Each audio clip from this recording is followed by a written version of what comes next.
15장입니다. 고린도전서 15장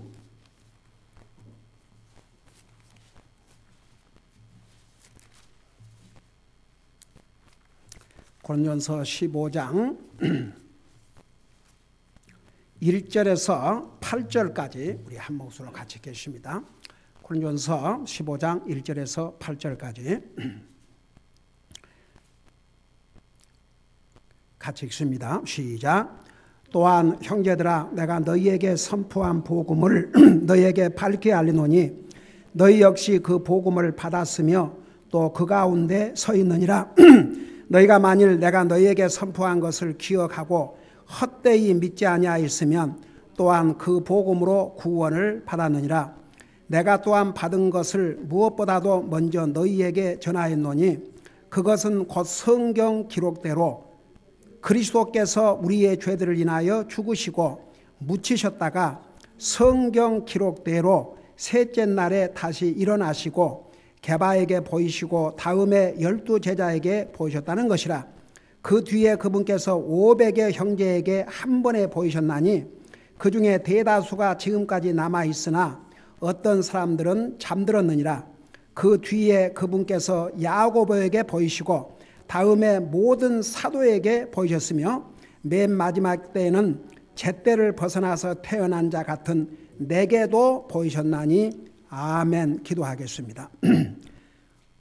사랑의 아버지 하나님, 오늘 우리 주님의 부활을 축하하고 감사드리는 예배를 드리면서 오늘 주님의 존귀한 말씀을 듣고자 합니다. 말씀을 전할 이 종을 주의 성령님께서 도구로 사용해 주셔서 오늘 이 말씀을 통해서 주님이 사랑하셔서 생명까지도 주신 귀한 영혼들에게 꼭 주님이 전하시고자 하는 그 메시지를 하나도 빠진 것이 없이 분명하고 정확하게 전달할 수 있도록 이 종을 성령님의 도구로 사용하여 주시옵소서. 감사합니다. 사랑합니다. 예수님의 이름으로 감사 기도드리옵나이다. 아멘. 앉으시 바랍니다.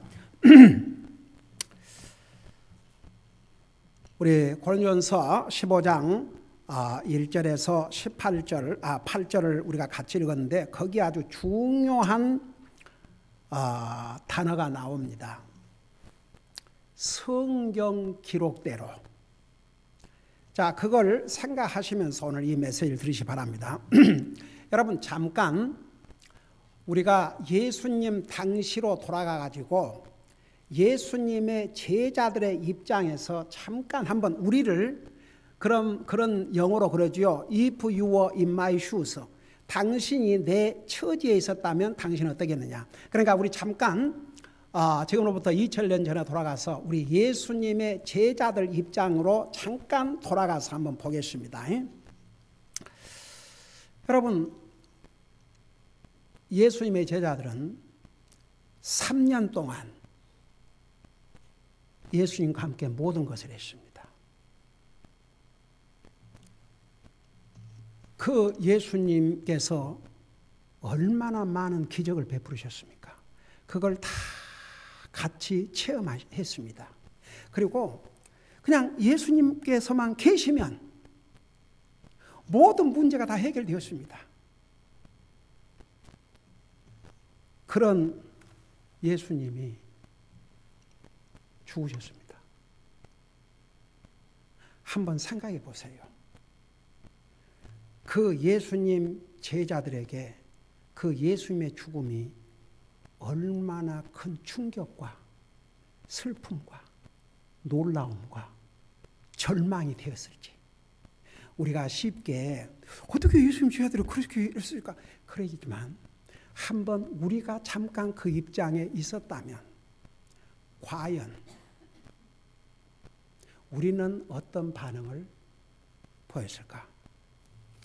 한번 생각해 보세요. 그 예수님이 지금 죽으시고 무덤에 묻히셨습니다.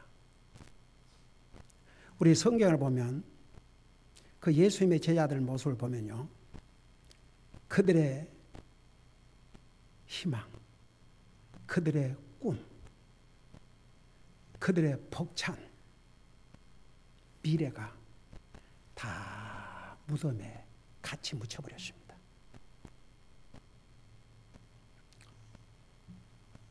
예수님이 이 제자들을 부르실 때 한번 상황을 잠깐 생각해 보세요. 베드로는 어부였습니다.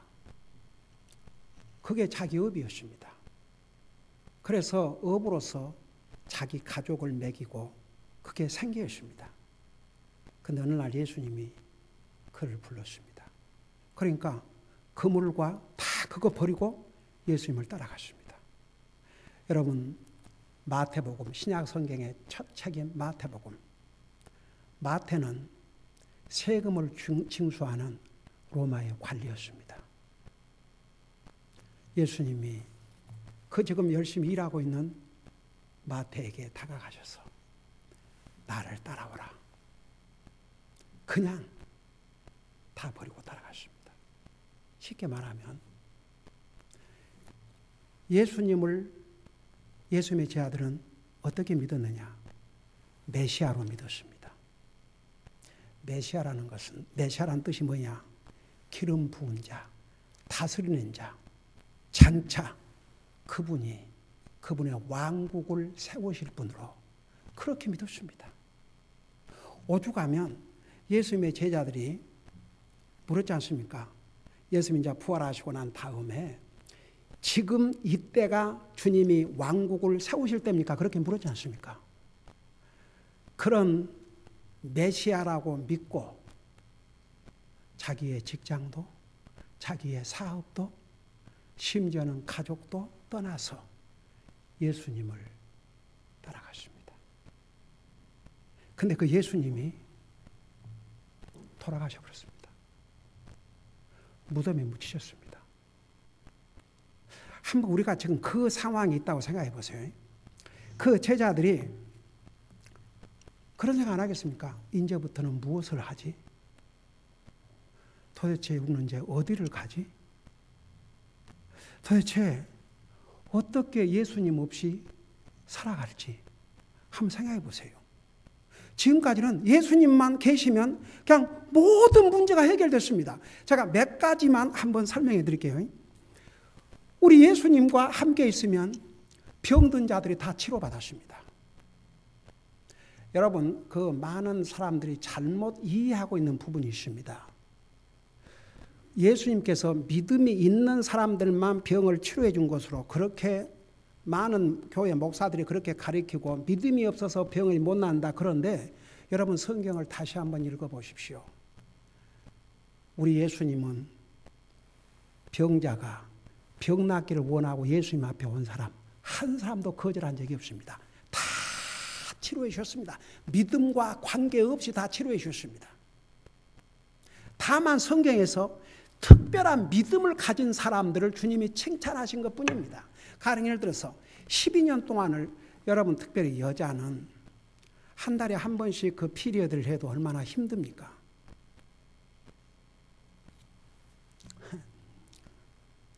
저는 그 집사람하고 살면서는 전혀 그런 것을 체험을 못했어요. 참 그것도 하나님 은혜 같아요. 근데 이제 우리 집에 두 딸들이 있지 않습니까? 어떨 때 저는 이제 알아요. 그냥 뭔가 이렇게 얼굴이 편치 못하고 뭔가 고통스러운 게 있으면 처음에는 어디 아프냐. 근데 나중에는 이제 그릇이 한 달에 한 번씩 돌아오는 것이구나. 그래서 저는 그런 생각했어요. 참 여자는 남자가 겪을 수 없는 그런 고통을 매달 치르는구나. 그런 면에서 참 성경에 여자는 연약한 그릇이기 때문에 남자가 연약한 그릇을 잘 이렇게 해줘야 된다는 거, 그 실감을 해요.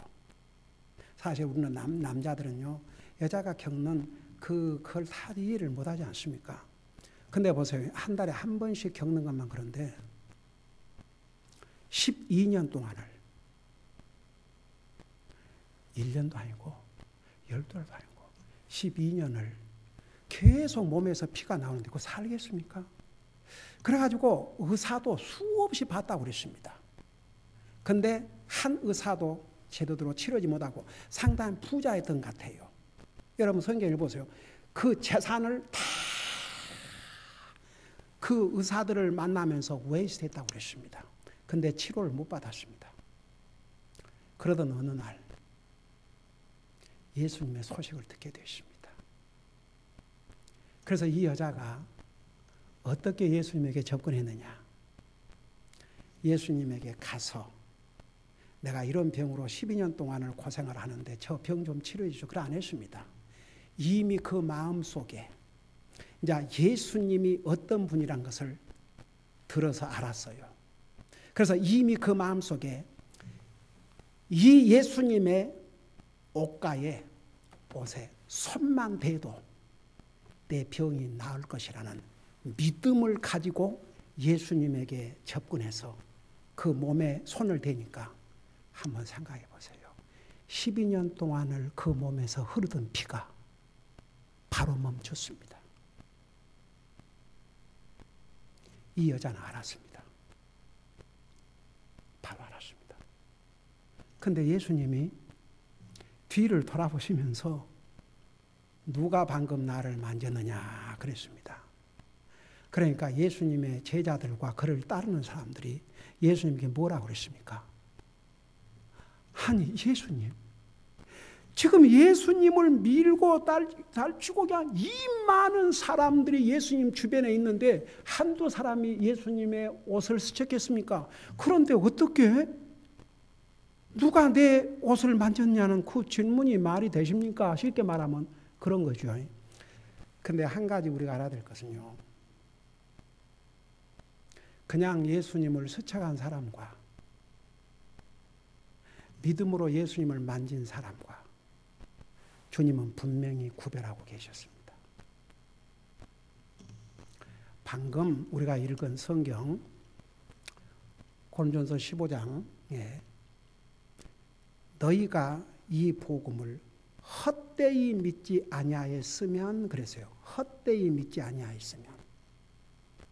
그러니까 아무리 복음을 전해줘도 헛되게 믿으면 구원받을 수 없습니다. 진짜 믿어야지.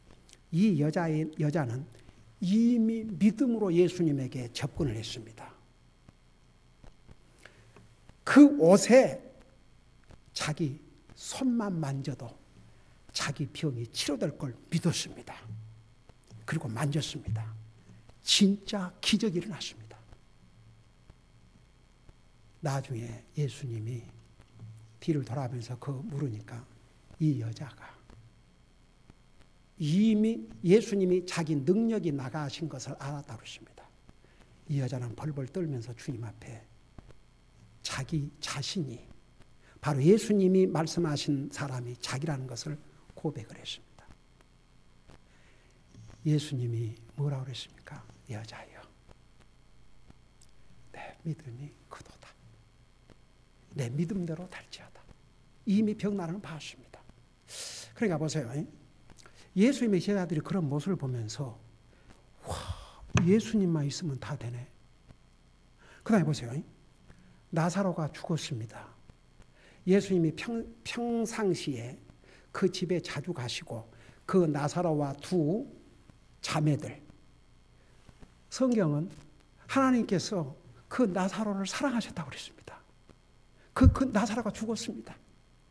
그 누나가 달려와서 웁니다. 내 오빠가 죽었습니다. 예수님이 조금만 일찍 오셨더라면. 근데 벌써 나흘이 지났습니다. 무덤에서 냄새가 났습니다. 예수님이 나사로야 한마디 부르니까 죽은 시체가 벌떡 일어나서 걸어 나왔습니다. 그걸 예수님의 제자들이 다 눈으로 목격했습니다. 이거 뭐 예수님만 계시면 죽은 자도 부활하네. 한번 예수님 그 제자들이 어떻겠습니까? 얼마나 그럴 때마다 승리감과 확 웃는 예수님만 함께 있으면 뭐 문제 없구나. 죽은 자도 살리시는데 병든자도 고치고 그 이상 무슨 필요가 있겠는가? 한번 그 예수님의 제자들의 그 마음의 그 승리감. 어느 날 우리 예수님께서 산에 올라가시니까 수많은 사람들이 왔습니다. 물론 그 온 사람들이 다 예수님의 말씀을 들으러 온 것은 아닙니다. 거기에는 육신의 병을 치료받기 위해서 온 사람도 있었고, 진짜 주님을 알기 위해서 그 말씀을 듣고 싶어서 온 사람도 있었고, 거기에 구경꾼들도 있었습니다. 또 어떤 사람들은 예수님이 하신 말씀을 트집 잡아가지고 그를 공격할 기회를 삼으려고 온 사람도 있었습니다. 그러니까 예수님에게 나온 모든 사람들이 다 진짜 믿는 사람들이고 주님을 따르는 사람들이 아니었습니다. 그러지만 이제 3일 동안이나 한번 생각해봐요. 그래도 그 남아있는 사람들 보면 대단하죠. 3일 동안을 굶고 예수님이 전하는 말씀을 들었습니다. 3일을 굶었습니다. 그래서 예수님께서 이들을 이대로 보내다가는 길에서 지칠 것 같으니까 너희들이 먹을 것을 주라 그랬지 않습니까? 그러니까 예수님의 제자들이 생각해봐요. 거기 남자만 5,000명이라고 하는데 남자와 여자와 어린아이들까지 합하면 한 25,000명이 되는데 한번 25,000명을 한번 생각해 보세요.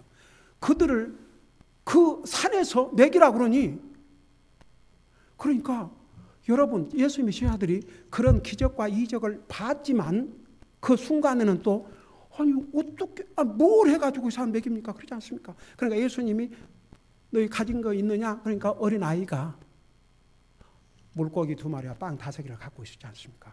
근데 내가 옛날에 우리 아이들 리트리트 때인가 가르친 기억이 납니다만, 그 어린아이도 대단한 아이예요.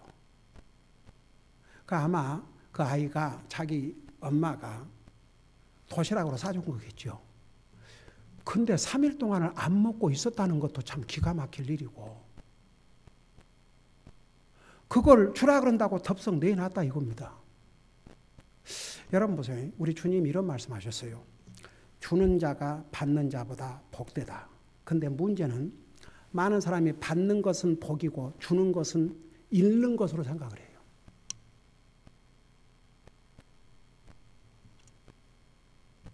제가 필리핀에 가서 이 메시지를 주는 자가 받는 자보다 복되다 그런데 진짜 그렇게 믿는지, 그랬을 때 그 목사들, 그 멤버들이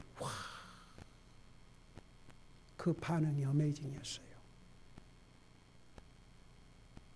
그 로컬 처치 한 목사님이 그 다음날 내 숙소로 찾아왔고, 목사님, 나도 목회자로서 목회를 해왔지만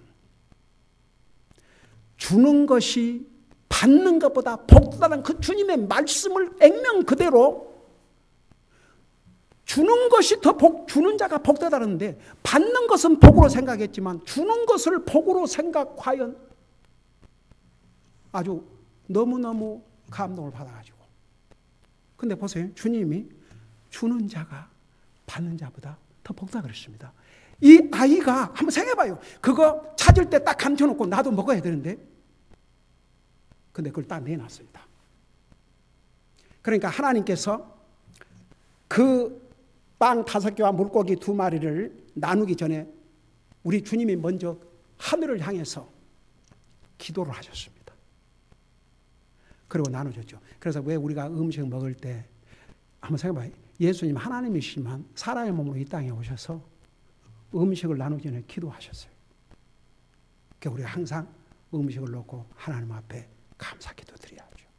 그리고 나서 딱 나눠줬는데 남자만 5,000명이라고 그랬습니다. 아이들과 여자들까지 합하면 성경학자들이 공통적으로 그 당시에 모든 그 히스토리컬 그런 상황을 볼 때에 한 25,000명쯤으로 그렇게 봅니다. 근데 남자만 5,000명을 먹이고도 몇 광주리가 남았겠어요? 12광주리가 남았습니다. 그거 누구에게로 보냈을 것 같습니까? 그 소녀는 물고기 2마리 빵 5개 내놨다가 한번 생각해봐요. 그 제자들이 다 앉아 가가지고 누구 집으로 갔을 것 같아요? 그 아이 집으로 갔겠지요. 자, 예수님의 제자들이 이런 기가 막힌 모습을 보았습니다. 그것도 한 번도 아니고 또 한 번은 물고기 또 그 7마리인가 빵 2개를 가지고 남자만 4,000명을 먹이고 7광주리가 남았습니다. 그러니까 하나님의 능력은요, 어떻게 보면 더 적은 숫자 갖고 더 많이 먹이고 더 많이 남기기도 하고, 더 적은 숫자를 더 많은 것으로 먹이고 더 적게 남기기도 하고, 그 하나님 마음이에요. 여러분, 사람의 숫자는 1 플러스 1은 2입니다. 그러나 하나님의 계산에서는 1 플러스 1이 100이 될 수도 있고 1000이 될 수도 있고 만이 될 수 있습니다. 그게 하나님의 역사입니다. 예수님의 제자들이 그것을 보았습니다. 한번 생각해 보세요. 얼마나 기가 막혔겠습니까? 그리고 어느 날 배를 타고 가다가 풍랑을 만나서 이거 죽게 됐습니다. 그래갖고 제자들이 주여 우리가 죽게 됐나이다 벌벌 떨고 아우성을 치니까 예수님께서 먼저 그 폭풍을 책망하시고 잔잔하라 그러시고 그 다음에 제자들 책망했지요. 이 믿음이 적은 자들아. 그러니까 예수님의 제자들과 그 다른 사람이 뭐라 하십니까? 이분이 누구시기에 바람과 이 폭풍도 주님의 명령에 순종하는가? 그러니까 예수님의 제자들이 체험해야 될 것들은 다 체험했습니다. 근데 그 주님이 죽으셨어요. 무덤에 묻히셨습니다. 그들은 절망에 빠졌습니다. 슬픔에 잠겼습니다. 근데 보세요. 사실 우리가 여기서 한 가지 분명히 알아야 될 것은 이 제자들에게 예수님의 죽음은, 그리고 예수님의 이제 아직 부활 안 하시지만 그 예수님의 죽음이 놀라운 충격이 되기는 했지만, 슬픔이 되고 절망이 되긴 했지만, 그게 갑자기 일어난 사건이에요? 아니면 이미 하나님께서 알려주셨어요? 이미 알려주셨어요. 그리고 예수님 자신이 제자들에게 직접 얘기했습니다.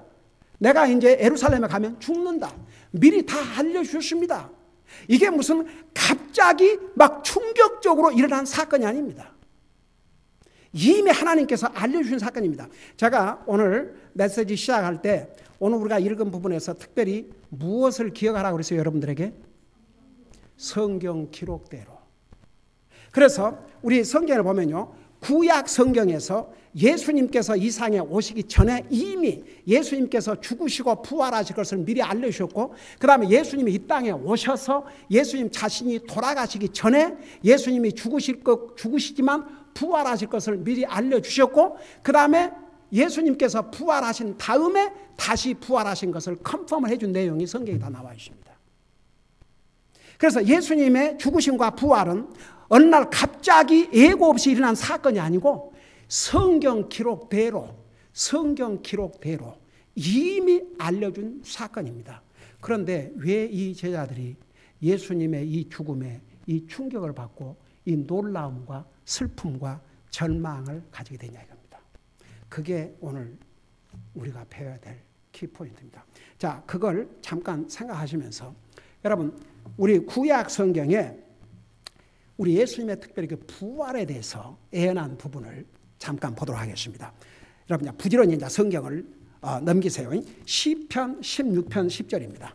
시편 16편 10절.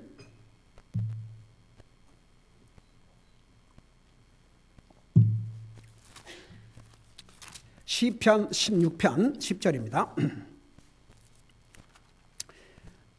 우리 킹제임스 버전으로 990페이지 옵시다. 그 16편 10절에 보면 이런 말씀이 있습니다.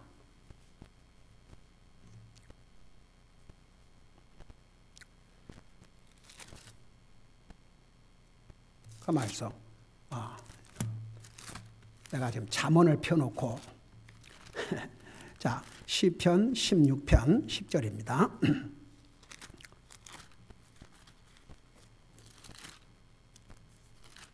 여러분보다 내가 더 늦게 넘기네. 이거 참. 16편 10절을 보세요. 거기 보니까 이런 말씀이십니다.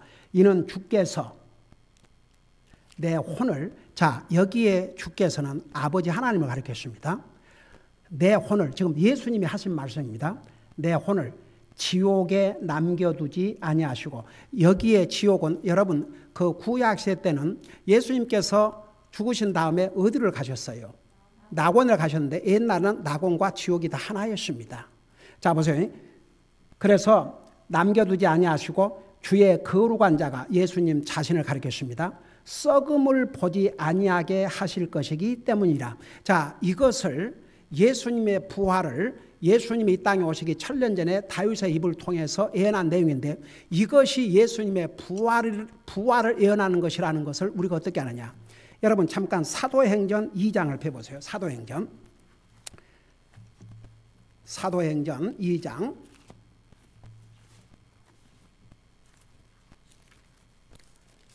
사도행전 2장입니다.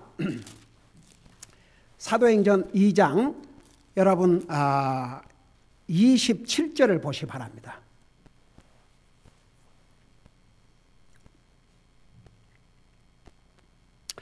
24절부터 내가 읽을게요. 여러분이 보시면서 들으시기 바랍니다. 24절부터 읽습니다. 여기 보니까 하나님께서 그분을, 우리 예수님을 사망의 고통에서 풀어 일으켜 세우셨으니 이는 사망이 그분을 붙들 수 없었기 때문이라. 25절 다윗이 그분에 관하여 말하되, 지금 시편 우리가 방금 읽은 부분입니다. 내가 항상 내 얼굴 앞에 계신 주를 미리 보았나니 그분께서 내 오른편에 계심으로 내가 흔들리지 아니하로다.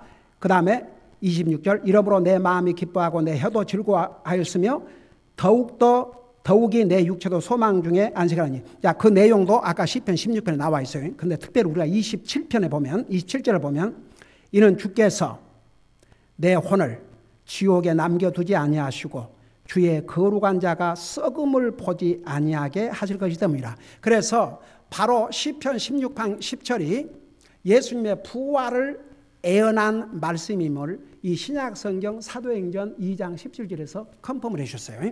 그 다음에 욥기 19장을 펴보시기 바랍니다. 구약성경 욥기. 여러분 전에도 얘기했지만 욥기는 사실 순서적으로는 이렇게 시편 전에 나와 있지만 성경 기록의 시기로 따지면 욥기가 성경 중에서 가장 제일 먼저 기록된 책이라는 거. 자, 그 욥기 19장에 이런 말씀이 있습니다. 욥기 19장 25절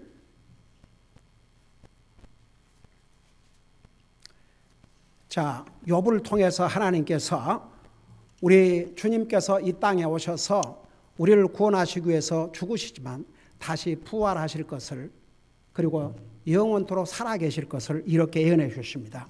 25절에 보니까 내 구속자께서 바로 우리 주님을 가리켰습니다. 살아계시는 것을 내가 아노니 마지막 날에 그분께서 땅 위에 서시로다. 그러니까 마지막 날은 우리 주님 지상 재림까지를 여기서 예언을 해 주셨죠. 그 다음에 이사야 25장을 보시 바랍니다. 이사야 25장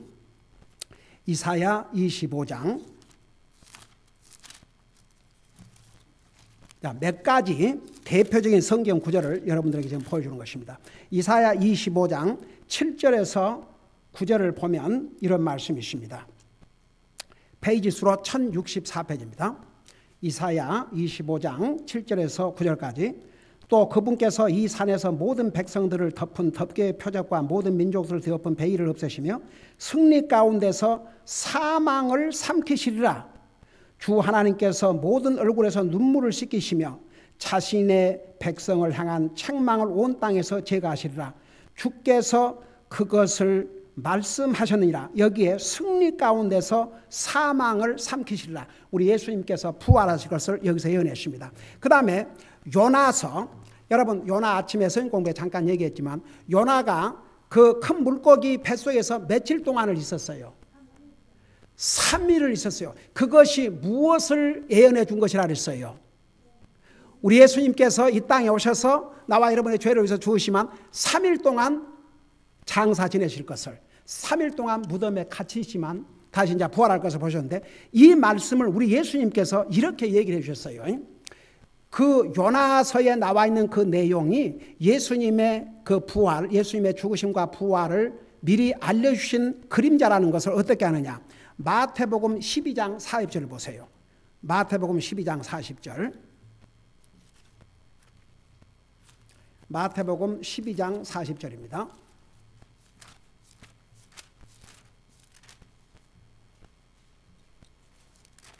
마태복음 12장 40절.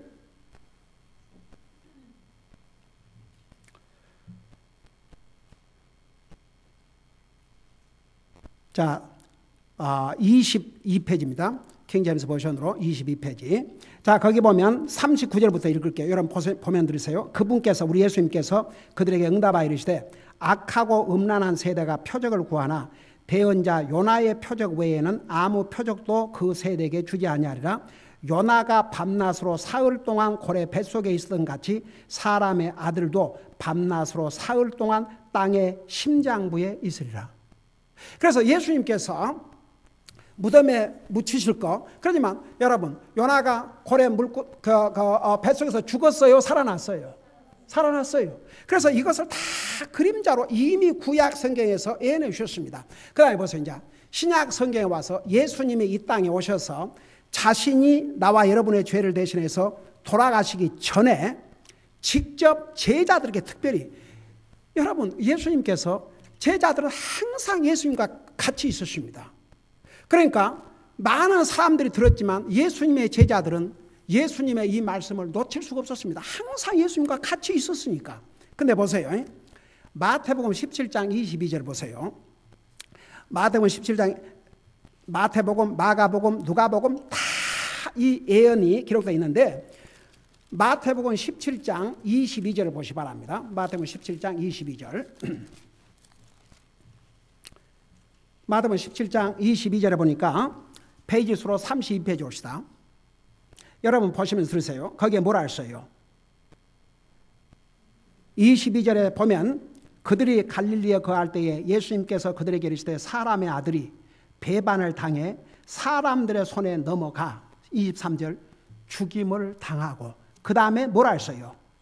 셋째 날에 다시 일으켜 세워지리라 하시니 그들이 심히 근심하더라. 자, 똑같은 마태복음 20장을 펴보세요. 20장 18절 19절을 보시기 바랍니다.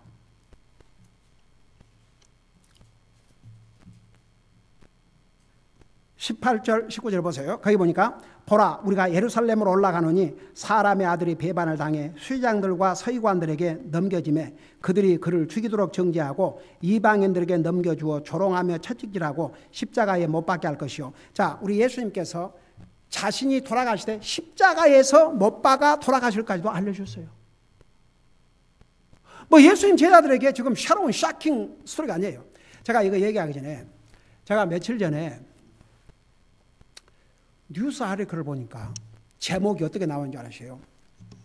Shocking Discovery. 그 메디칼 협회에서 의학계에서 충격적인 사건을 발견했는데 그 내용이 뭐인 줄 아세요? 사람이 죽잖아요.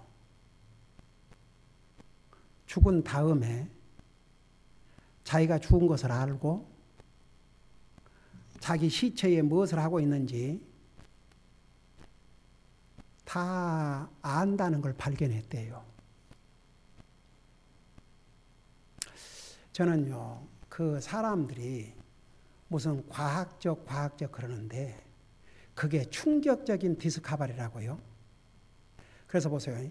하나님 없는 과학, 성경이 없는 과학은 디모데전서 말씀대로 헛된 과학일 뿐입니다. 여러분, 사람이 자신이 죽으면 자기 죽은 거 알아요? 몰라요? 우리는 이게 충격적인 디스커버리가 아니에요? 여러분, 진짜 과학이 뭔지 아십니까? 하나님의 말씀이에요. 이게 새로운 사실입니까? 정말 예수님을 믿고 성경을 아는 사람들은 이게 무슨 샤킹 디스커버리입니까? 당연히 알지요. 안 믿는 사람도 알고 믿는 사람도 압니다. 안 믿는 사람이 안다는 거 어떻게 아느냐? 여러분, 우리 누가복음 16장에 보면 그 부자가 죽자마자 알았어요? 몰랐어요? 자기가 어디에 와 있다는 것도 알았어요? 몰랐어요? 알았습니다. 자기가 죽어서 지옥 와 있다는 걸 다 알았습니다. 이게 세상 과학에서 인재 발견했답니다. 인재사, 의학 소위 의학 박사들이 모여가지고 몇십 년을 연구를 했는지 몇 빌리언을 투자해서 연구했는지 인재사 알았대요. Shocking discovery. 그래서 저는 그걸 보면서 참 얼마나 사람들이 무지하고, 아마 하나님을 믿는 사람들 중에서도 그거 그런가, 우리는 놀라울 사건이 하나도 아닙니다. 여러분 사람 죽으면 알아요. 다 알아요. 자기 죽은 거. 안 믿는 사람도 알고 믿는 사람도 알고. 여러분 믿는 사람들은 어떻게 알아요? 아니 믿는 사람들은 죽으면 어떻게 알아요? 하늘나라 가 있잖아요. 바로 absent from body, be present with the Lord. 그러니까 하늘나라 가서 다 알아요. 자기가 죽었다는 거, 죽어서 지금 하늘나라 와 있다는 거. 자기 시체는 뭐 묻었든지 크리메이션을 했든지 어떻게든지 다 알아요. 안 믿는 사람도 알고 믿는 사람도 알아요. 왜? 그 영혼은, 그 칸천스는 살아있기 때문에. 근데 의학계에서는 이것을 충격적인 디스커버리, 그야말로 역사 이래로 새로운 사건을 발견한 놀라운 사건처럼, 과학처럼 그렇게 얘기를 하고 있어요. So sad. 여러분 안 믿는 사람도 알고 믿는 사람도 다 알아요. 자, 근데 보세요. 여기에 지금 반복해서 예수님께서 십자가에 돌아가기 전에 미리 제자들에게 내가 이렇게 죽는다. 심지어는 십자가에 죽는다. 그러지만 셋째 날에 부활한다. 근데 예수님의 제자들의 반응은 근심했다고 그랬어요. 슬퍼했다고 그랬습니다. 자, 우리 마가복음 9장을 잠깐 펴봐요. 마가복음 9장. 마가복음 9장 31절을 보시 바랍니다. 마가복음 9장 31절.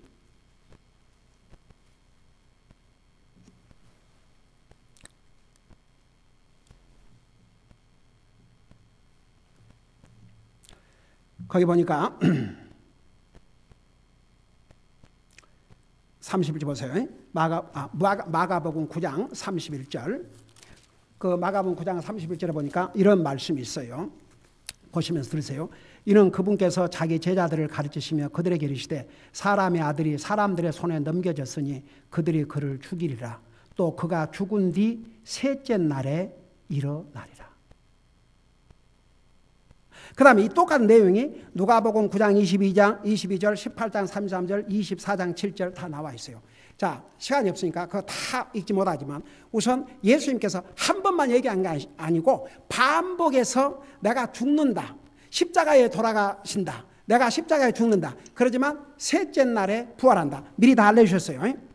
그리고 이제 예수님께서 부활하신 다음에 아까 우리 읽었죠. 성경대로 부활하셔서 제자들에게 나타나시고 누구에게 나타나시고 누구에게 나타나시고 한 번은 500명이 있는 데서 나타나시고 사도 바울이 그 고린도전서를 쓸 때 그중에 절반은 죽었지만 나머지는 아직도 살아있다고 그랬습니다. 한번 생각해 봐요. 그러니까 예수님이 십자가에 돌아가시기 전에 구약시대 때에 예수님이 죽으시지만 부활하시고 알려주셨고 예수님의 제자들에게는 막연하게 내가 죽지만 언젠가는 부활할 것이다 그걸 안 했어요. 셋째 날, 짧은 기간입니다. 그런데 예수님의 제자들이 왜 이렇게 실망하고 낙심하게 됐어요? 여러분이 이제 답하세요. 왜 예수님의 제자들이 예수님의 죽음을 맞이해서 이렇게 낙심하고 실망하고 절망했습니까? 여러분이 대답해 봐요. 그렇죠. 이 셋째 날 부활하신다. 이 말씀은 안 믿은 거죠. 그래서 이게 이제 문제입니다. 하나님의 말씀을 듣는 자세. 어떻게 예수님의 제자들이 예수님이 죽는다는 것은 다 듣고 슬퍼했으면서 예수님이 부활하신다는 얘기는 왜 이렇게 무시해버렸냐 이겁니다. 그러니까 보세요. 우리가 하나님의 말씀을 처음부터 끝까지 들어야 됩니다. 그냥 자기가 선별해가지고 들을 거 듣고 안 들을 거 안 듣고 그러면 안 됩니다. 만일에 예수님의 제자들이 마지막까지 죽는다는 분만 듣지 말고 셋째 날에 부활한다는 말까지 들었으면 그들은 소망을 가지고 기다렸을 것입니다. 이 부분을 우리 예수님이 어떻게 책망하셨는지 여러분 눈으로 직접 봐요. 누가복음 24장을 보시기 바랍니다. 그러니까 예수님의 부활을 믿지 못했던 예수님의 제자들과 오늘날도 그런 사람들이 있는데 그런 사람들의 그 공통적인 이유를 누가복음 24장 25절에서 이렇게 기록하고 있습니다. 여러분 직접 눈으로 보세요. 자, 그거하고 맞추십시다. 우리 24장, 누가복음 24장 25절, 26절에 보면 이런 내용이 나와요. 여러분, 이 내용은 지금 어떤 가운데서 이런 말씀을 하시냐면, 여러분 예수님이 부활하신 다음에 엠마오로 가는 두 제자가 있었다고 그랬죠. 그 두 제자가 예수님이 부활하신 다음에 만났어요. 근데 부활하신 주님을 알아봤어요? 못 알아봤어요? 못 알아봤어요. 언제 알아봤어요? No.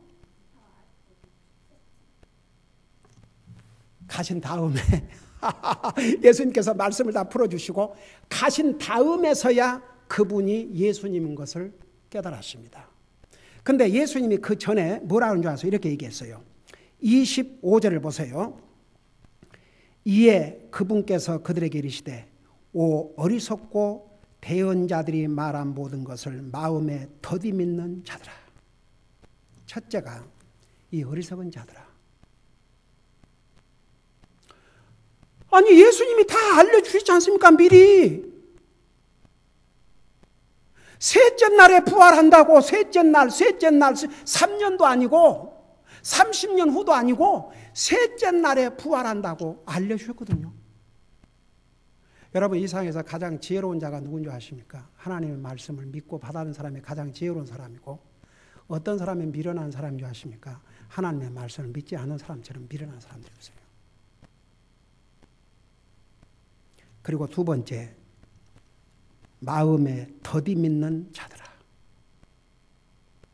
그러니까 예수님이 죽는다는 것은 믿었던 것 같아요. 그러니까 실망했죠. 슬퍼했죠. 그런데 예수님이 부활한다는 것은 안 믿었어요. 그래서 저는 오늘 이 말씀으로 마무리하고 싶어요. 이 셋째 날. 제자들이 이틀 동안은 절망 속에 살았습니다. 이틀 동안은 실망 속에 살았습니다. 이틀 동안은 어떻게 해야 될지 몰랐습니다. 근데 셋째 날이 왔어요. 제자들이 믿든 안 믿든 셋째 날이 왔습니다. 그들에게 셋째 날은 어떤 날이 됐습니까? 슬픔에서 기쁨으로, 절망에서 소망으로. 한번 생각해봐요. 너무 기뻐가지고 이게 진짜인가 그랬어요. 예수님이 심지어 부활하신 다음에도 도마는 못 믿었습니다. 그게 사람의 모습입니다. 저는 이걸 질문하고 마치려고 그래요. 그러면 우리 제자들 모습을 보면 참 한심하죠. 어떻게 그럴 수가 있을까? 심지어 예수님이 부활하고 난 다음에도 이게 진짜인가 이랬어요. 근데 이제 모든 것이 확인된 다음에 물론 예수님의 제자들의 모습은 그전의 모습과는 180도 달라졌습니다. 그들은 그리스도를 위해서 살아계신 주님을 위해서 목숨을 바쳤습니다. 그래서 그 복음이 그들을 통해서 전달돼서 오늘 나와 여러분들도 복음을 듣고 구원받지 않았습니까? 그렇지만 그들에게 이튿날의 모습은 참 기가 막혔습니다. 한번 물어보십시다. 우리 주님께서 약속을 안 해주셔서 실망했어요? 아니에요. 주님 약속하셨어요. 내가 세 번째 내가 부활한다고. 근데 뭐 때문에 이들이 절망 속에 있었어요? 이 하나님의 약속의 말씀을 안 믿었기 때문에. 여러분 우리가 이 땅에 살다 보면요. 라이프가 힘들 때가 있어요. 속상할 때가 있고 힘들 때가 있고 괴로울 때가 더 있고 이거 뭐 만사가 잘 되는 게 아니고 만사가 내 뜻대로 안 되고 그럴 때 이 사람들은요 안 믿는 사람은 얘기할 것 없고 믿는 사람들도 어떤 생각을 하는 줄 아세요? 어떻게든지 이 문제를 해결하고 이 고통을 벗어나기 위해서 자기 방법대로 해보려고 그래요. 자기 방법대로. 그러다 안 되면 실망하고 낙심하고 우리의 믿음까지 손상을 끼칩니다. 그런데 우리에게 셋째 날이 있습니다. 예수님의 제자들에게 세 번째 날은 그들의 삶을 완전히 바꾸는 날이었습니다. 여러분들에게 셋째 날이 있습니까? 여러분들에게 셋째 날이 뭔 줄 아세요? 이 하나님 말씀을 진짜 믿고 사는 거예요. 정말 하나님 이 한 가지 보세요. 히브리서 13장 5절에서가 뭐라 했어요?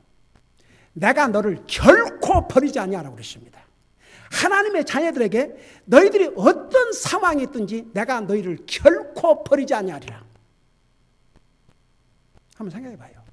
우리가 어떤 상황, 여러분 아무리 힘들고 어렵다 할지라도 여러분 예수님의 제자들이 한번 생각해 봐요. 예수님만 계시면 모든 걸 해결되는데 그 예수님을 잃어버렸어요.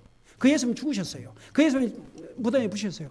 그들의 절망감은 정말 상상을 초월합니다. 그런데 그 절망이 왜 왔느냐? 주님의 이 셋째 날을 믿지 못했기 때문에. 그래서 여러분 우리가 세상을 살다 보면 정말 낙심이 되고 실망이 되고 고통이 되고 그런 날이 와요.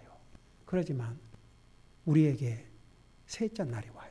그 셋째 날이 뭔지 아세요?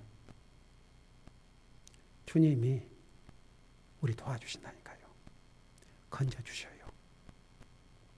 우리에게 소망을 보여주셔요. 그러니까 저는 이 부활절을 맞이해서 정말 우리 모두가 살아계신 주님, 그분의 말씀을 진짜 믿고 산다 그러면 우리의 믿음은 어떤 상황에서도 영향받지 않을 줄 믿습니다. 그리고 항상 살아계신 주님, 그분의 말씀 때문에 오늘 힘을 얻고 용기를 얻고 주님을 더 열심히 섬기게 될 줄로 믿습니다. 예수님의 제자들이 믿지 못했을 때는 그런 모습이었지만 예수님의 부활을 목격한 다음에 똑같은 모습 아니었습니다. 그들은 180도 달라졌습니다. 우리는 어떻습니까? 기도하십시다.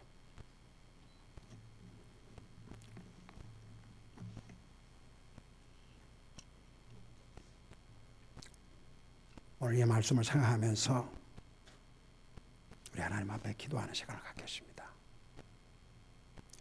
여러분 지금 현재 힘들고 어려운 상황에 있습니까? 낙심하지 마세요. 여러분도 셋째 날이 옵니다. 그리고 여러분 예수님의 제자들이 그 말씀을 믿지 못해서 그랬지만 그러나 부활의 주님을 확인한 다음에 그들은 똑같은 모습이 아니었습니다. 오늘 부활주를 맞이해서 정말 우리가 예수님을 믿고 그 예수님의 말씀을 믿는 우리의 자세는 어떤지 한번 생각하면서 예수님의 제자들이 180도 바꿔졌듯이 나도 과연 그렇게 바꿔졌는지 아니면 어떤 부분을 아직도 바꿔야 되는지 이런 걸 생각하면서 우리 하나님 앞에 기도하는 시간을 가지기 바랍니다. 기도하십시다.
살아계신 주님, 예수님의 제자들은 분명히 주님이 약속하시고 셋째 날에 부활하실 것을 미리 알려주셨음에도 불구하고 그 말씀을 믿지를 못했습니다.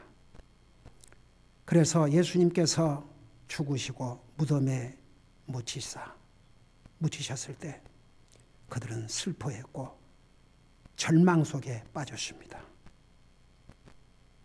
그러나 그들이 믿지 않는다고 해서 우리 주님께서 셋째 날에 부활하신 것이 아니었습니다.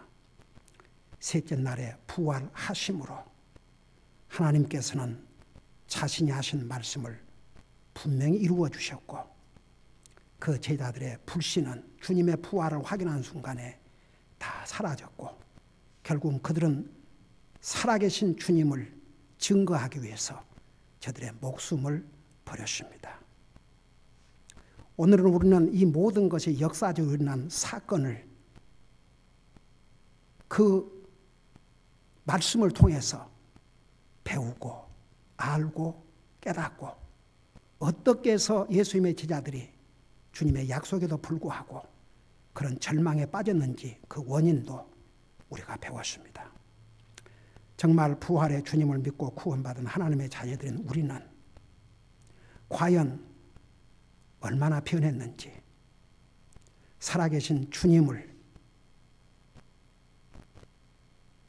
우리 삶 속에 정말 실감하고 사는지 그리고 살아계신 주님의 그 약속의 말씀을 100% 믿고 사는지 다시 한번 우리의 믿음을 점검해 보게 해 주셔서 정말 살아계신 주님의 말씀과 말씀이 우리의 삶을 통해서 강하게 나타날 수 있도록 도와주시옵소서. 감사합니다. 사랑합니다. 예수님의 이름으로 감사 기도드리옵나이다. 아멘.